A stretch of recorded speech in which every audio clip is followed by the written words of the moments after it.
श्यामा प्यारी कुंज बिहारी, जय जय जय हरिदास दुलारी। राधे राधे दोस्तों, कैसे हैं आप सभी लोग। स्वागत है आपके अपने चैनल मेरे लड्डू गोपाल में। तो काफ़ी सारे लोगों ने मुझसे बोला था कि आप अपने लड्डू गोपाल जी को पगड़ी में दिखाइए कि आपके लड्डू गोपाल जी कैसे लगते हैं पगड़ी में। तो आज एकादशी है और आप सभी को एकादशी की ढेर सारी शुभकामनाएं हैं। तो आज मैंने अपने लड्डू गोपाल जी को, आज गुरुवार भी था, तो मैंने माधव मनमोहन जी लड्डू लाडली जी को आज पीली कलर की ड्रेस पहनाई है और साथ में मैंने अपने माधव मनमोहन जी को पगड़ी भी लगाई है, आप देख सकते हैं। आज मैं अभी आप सभी को श्रृंगार दर्शन दिखाऊंगी अपने लाडली जी के और माधव मनमोहन जी के और लड्डू बाबू के। तो आप देख सकते हैं हमारी लाडली जी कितनी ज़्यादा सुंदर लग रही हैं। आज मैंने थोड़ी सी हैवी ड्रेस पहनाई है क्योंकि आज एकादशी है, तो मैंने सोचा कि थोड़ा सा एकादशी पे हम भगवान जी के अच्छे से ज्वेलरी वगैरह पहना देते हैं। तो आप देख सकते हैं हमारे तीनों बाबू कितने ज़्यादा प्यारे लग रहे हैं और मैंने तीनों को ही पीली कलर की सुंदर सी ड्रेस पहनाई है। तो आज मैं आप सभी के साथ कुछ चीज़ें शेयर करूंगी जो कि लड्डू गोपाल जी की जो डेली की दिनचर्या में बहुत ही ज़्यादा आवश्यकता होती है। शायद कि आपके लड्डू गोपाल जी नाराज़ भी हो सकते हैं अगर आप वो ना करें तो मैं आप सभी से कुछ छोटी मोटी जो चीज़ें हैं जो लड्डू गोपाल जी की सेवा में आप आवश्यक करें। तो चलिए मैं आपको बताती हूँ कि लड्डू गोपाल जी की जो दिनचर्या में आप क्या क्या तो चलिए मैं आप सभी को बताती हूँ कि जो लड्डू गोपाल की सेवा में जो रोज़ की डेली की जो चीज़ें हैं क्या क्या उसमें आवश्यकता होती है।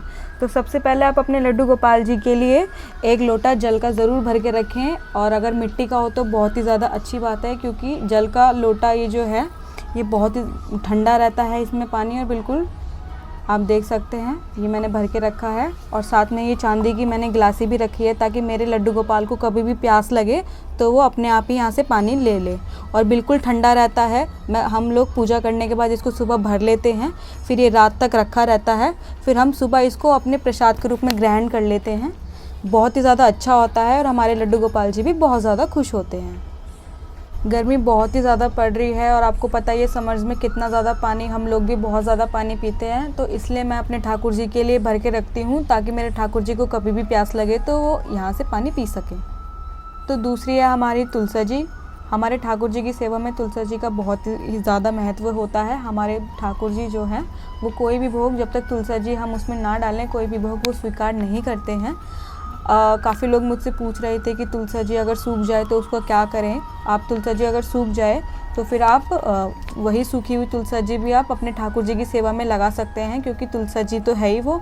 और या फिर तुलसी जी की जो डंडी होती है अगर जैसे सर्दियों में सूख जाती है तो आप वो भी लगा सकते हैं। अगर आपके पास तुलसी जी नहीं है तो आपके पास अगर तुलसी जी की माला होगी तो आप अपने लड्डू गोपाल के साथ तुलसी जी माला को रख के फिर आप भोग भगवान जी को लगा सकते हैं। तो तुलसी जी बहुत ही ज़्यादा महत्व होती है। तो आप ज़रूर भोग में कोई भी भोग या फिर जूस या फिर खाना पानी कुछ भी लगा रहे हो तो आप तुलसी जी को ज़रूर डालें उसमें, तभी भगवान जी भोग स्वीकार करते हैं। और तुलसी जी से भगवान जी को बहुत ही ज़्यादा प्रेम है। जैसा कि आप सभी लोगों को पता ही है कि हमारे लड्डू गोपाल जी बाल स्वरूप हैं, उछलते कूदते रहते हैं, खेलते कूदते रहते हैं। तो हमारे लड्डू गोपाल को भूख लग जाती है, हमें भी लग जाती है, पूरे दिन में हम भी कुछ ना कुछ खाते रहते हैं। तो मैं कभी अपने लड्डू गोपाल जी के लिए मिश्री रखती हूँ, कभी ड्राई फ्रूट्स रखती हूँ, कभी बिस्किट रखती हूँ, कभी कैंडी रखती हूँ। कभी कभी तो हम ही भोग लगा देते हैं, कभी कभी हमारे लड्डू गोपाल जी को खुद भूख लगती है तो वो खुद इसमें से ले लेते हैं। तो मैंने इसमें तुलसी जी का पत्ता भी डाल दिया है और मिश्री में भी डाल दिया है, मतलब कुछ भी हम भोग लगा लेते हैं। चंदन का भी बहुत ही ज़्यादा महत्व होता है।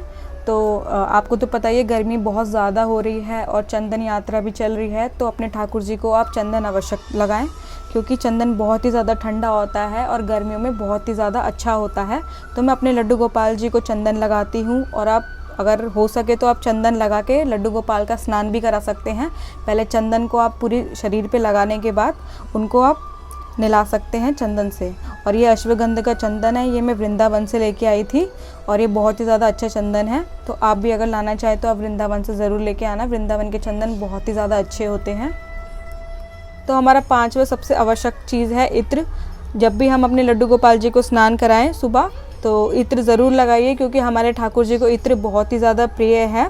और कोई भी हम फूल चढ़ाते हैं, हम इत्र लगाते हैं, तो जो फूल में कोई भी कमी पेशी होती है, अगर हम इत्र लगाएंगे तो उसकी जो भी कमी पेशी होगी वो सब दूर हो जाती है और हमारे ठाकुर जी बहुत ज़्यादा खुश होते हैं। तो आप भी अपने ठाकुर जी को ज़रूर इत्र लगाइए।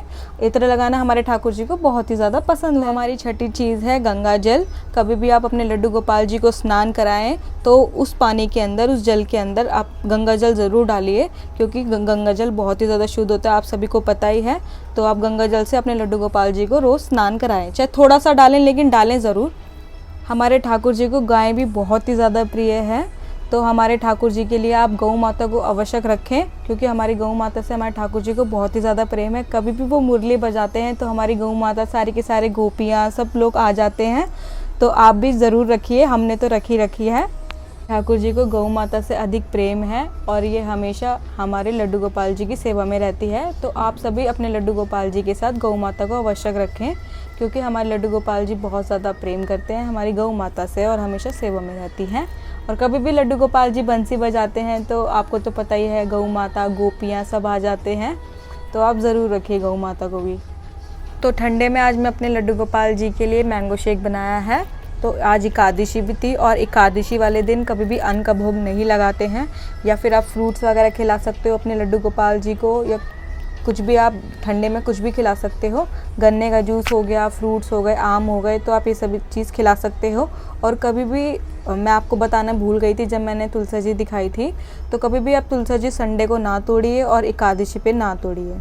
जो तुलसी जी मैंने भोग में डाली है ये मैंने एक दिन पहले तोड़ के रख ली थी, और आप भी एक दिन पहले तोड़ के रख लेना, क्योंकि कभी भी संडे को नहीं तोड़ी जाती है, एकादशी पे नहीं। तो मैं एक दिन पहले ही तुलसी जी अपने पास तोड़ के रख लेती हूँ और अपने लड्डू गोपाल जी को भोग में लगा देती हूँ। तो चलिए हम अपने ठाकुर जी को भोग लगा देते हैं। तो सबसे पहले मैं अपनी राधा रानी को भोग लगाऊंगी। मैं राधा रानी को भोग लगा देती हूँ। फिर अपने छोटू से लड्डू बाबू को भोग लगाऊंगी।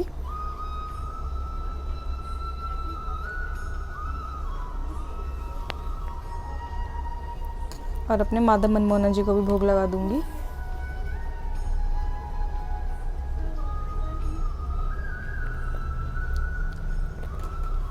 तो यही थे मेरे एकादशी के दर्शन, मेरी लाडली जी के दर्शन, मेरे माधव मनमोहन जी के और हमारे लड्डू बाबू के।